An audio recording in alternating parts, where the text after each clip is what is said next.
මචල්ලා මේක හොඳට අහගනින්න. අර ලංකාවේ නාලිකාවක් තියෙනවා නේද? පැත්ත ගියත් ඇත්ත කියනවායි කියන.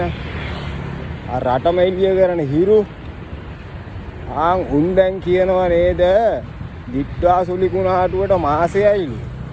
තාමත් වන්දි ලැබිලා නැහැලු. උඹලා ලැබුණ පැති ගැන ගිහිල්ලා හෙව්වද? උඹලා නැති පළාත් දෙක තුනක් අල්ලගෙන උඹලා මේ උන් ධම්මලා වොයිස් කට් අරගෙන ඒක මේ මුළු රටටම ප්‍රචාරය කරනවා.